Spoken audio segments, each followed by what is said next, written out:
Labas vakaras, sveiki atvykę į Gargždus, kur netrukus prasidės, derbis, galima sakyti tikrai ir taip. Būtent čia susitinka Gargždų Banga vietos komanda ir Klaipėdos Atlantas. O dabar jau perdavimas į priekį ir Andrius Bartkus kamuolį perima, galimybę kontratakuoti. Aikštės viduryje Andrius Bartkus dabar perdavimas į baudos aikštelę, smūgis ir Andrius Urbšys.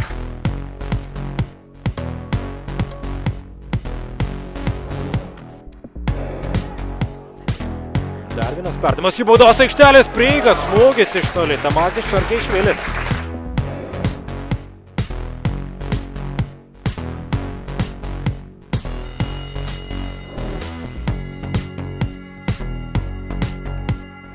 Beneta. Į baudos aikštelę pašokęs ir smūgis štai taip, Evaldas Raziulis.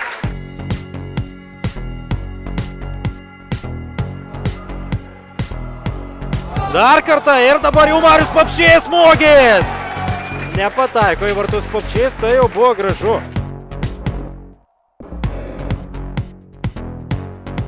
Čia puikiai ataka ir krinta baudos aikštelėje. Dabar Gerardas Žukauskas 11 metrų baudinys.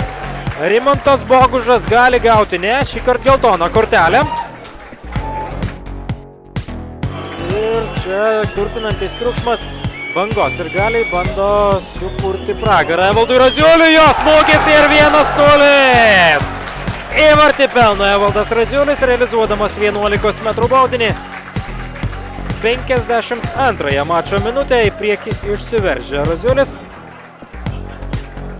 Štai taip. 10-asis rezultatyviausio SMS Kredit.lt lygos futbolininko įvartis.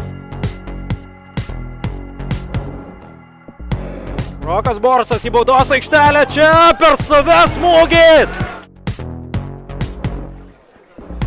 Žiūrėsime, kaip rungtyniaus šis jaunas futbolininkas Tomas Alamanavičius. Dar vienas smūgis galva ir kasgi dabar, o dabar mušė vėl Donatas Kazlauskas. Tomas Višniauskas dabar jau vėl renkasi ir dar vieną geltoną kortelę ir bus praleista dvikova. Koks smūgis! 83 mačo minutė. Spėčiau, kad galbūt apie 10 minučių lieka iki šių rungtynių pabaigos. Gajus Kulbis. Ir štai toks smūgis. Gajus Kulbis. Vėl Gajus Kulbis. Dar kartą. Ir štai toks smūgis. Gelbėja savo komandą Mantas Galdikas. Rezultatai, žinoma, kol kas nėra geri ir tikisi juos pataisyti. Mindaugas Šepas, Tomas Alamanavičius ir Gajus Kulbis. Kokia galimybė, koks šansas. Na, jeigu jau neišnaudoji tokių, tai tiesiog ir nieko negali tikėtis. Viskas, baigėsi šios rungtynės 1-0. Tiksliau 0-1, na, kaip kam patogiau, šias rungtynės laimėjo Klaipėdos Atlantas.